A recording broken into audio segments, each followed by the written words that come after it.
Hi, this is Taryn Grome, editor of Pharma Voice. We met with numerous inspirational thought leaders at this year's DIA annual conference as part of our Editors Take video series. I hope you enjoyed this discussion. In this episode, Taryn meets with Peter Benton, President and Chief Operating Officer, Worldwide Clinical Trials. Welcome to Chicago. Thanks, Taryn. Good to see you. Glad to be at another DIA. Thanks again for being part of our Editors Take video series. We're happy to have you back. Thank you. Appreciate being here.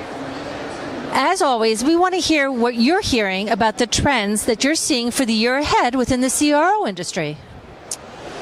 Yeah, I think there's a bunch of different trends. One is just the consolidation. I mean, there's a lot of M&A activity, a lot of acquisitions between CROs, between pharma, biotech companies. I was just talking with my colleagues earlier this morning over coffee. I think the pace of acquisitions, the pace of change, the pace of mergers, the pace of new things, I really think this is probably the fastest the industry's ever been moving before. So, I just think there's an awful lot of change, new ideas. I mean, you look at IMS and Quintiles, two very different businesses merging. There's a lot of new interesting things, and how it's all going to play out, I really don't know. But certainly, the pace of change and the amount of change, I think, is increasing very quickly. Just as a sidebar to that, I read recently in the Harvard Business Review that this kind of new collaboration is being called a mashup. Different service companies coming together to serve a common goal. So I think that's sort of what you're talking about there. Yeah, I think there's kind of a shakeout in the kind of traditional CRO services. I mean, everyone kind of had their place. We kind of did things the same way. I mean, originally CROs were it was large pharma. It was people that left large pharma, taking large pharma process and just, it was a balance sheet transaction where we just moved bodies into CROs, and it did the same way. But I think the innovation, the creativity, the entrepreneurship, I think that's what's really starting to thrive in CROs like ourselves and others. I think the way we run clinical trials is getting much different all the time. So let's talk specifically about what Worldwide Clinical Trials is doing to address and respond to these trends. Yeah, I think, we're in the process of kind of rebranding Worldwide Clinical Trials. A lot of people still don't know who Worldwide Clinical Trials are. I thought we were probably number 12, number 13 in the CRO ranks. I think after the last round of mergers, we're probably going to be in the top 10 here very quickly. I think we're in a much different spot. We're certainly not one of the largest companies out there, but, we're 1,400 people. We're in 60 countries. We have 32 offices. We're very global. But again, we act very locally, very entrepreneurially, and really focus on that small to mid-sized market. So, what's going on with Worldwide is really that small to mid-sized market. People that are looking for innovation, creativity, certainly cost-effective, but that's really not their primary concern. Their primary concern is getting to their label, getting their trial done as fast as possible. And I think that, that entrepreneurial spirit, that true partnering, really being a part of their organization, I think that's really something that's changing very rapidly with us and with the industry. What do you see as the biggest challenge facing sponsors today as you partner with them on clinical trials, given all the factors you just identified? Yeah, I think the biggest factor all these little companies, all these companies have is every assumption you make for a clinical trial is wrong. I mean, every single decision, every single assumption, every single choice you make is wrong. Everything is going to be faster or slower, more or less, and just trials, things happen. And so you've got to be very nimble, very fast. You've got to be currently assessing all the time what's going on with your trial, the exterior landscape, your sites, the relationship with the investigators, et cetera. And you've got to be, you've just really got to be on top of the trial, on top of the data, and moving very rapidly because, again, I think the world changes quickly, and you can't just assume that things are going to run the way you originally thought. You recently unveiled a new brand which refers to Worldwide Clinical Trials as the cure for the common CRO. What does this mean to your employees and customers? Yeah, no, I think the uncommon CRO, again, sounds like a medical diagnosis. And I think we look at the industry again, I think, the CRO industry borrowed practices from large companies and kind of made sure they were regulatory compliant, that we had the right procedures and SOPs and processes in place. That's all well and good, and it's necessary for the organization. But things need to be different, right? I mean, I think, people talk about, are you a vendor or are you a partner? And those are two very, very different things, right? Are you taking orders? Are you asking what the customer wants and then trying to deliver that?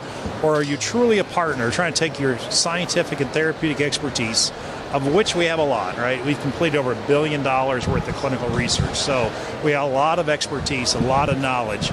I think bundling that up, partnering with the customer and really figuring out how we get to market as quick as possible, I think that's a much different way of doing things. Again, in the past, people tried to get into these contractual obligations. I was just talking to a small biotech who is contractually obligated to give all their business to their CRO.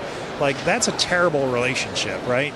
We don't have a single contractual forced agreement with any of our customers. We do a good job, we get work from our customers, we partner with them, we do a great job, and they come back and give us more business.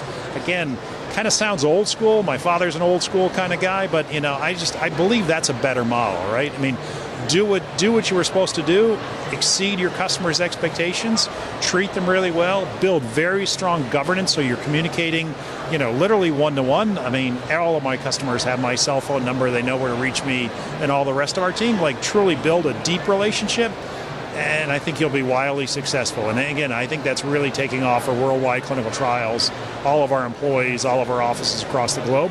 And I think it's creating a lot of success for our partners too. Let's talk about your employees. How is this translating into your workforce, and how are you using this to attract new talent to the company? Yeah, no, I think talent's a pretty important thing. So again, trying to bring folks into the organization, trying to recruit people into worldwide. We organize all of our goals and objectives around three key constituents, and the number one is our employees, right? Our employees come first, not our customers. Our customers come second.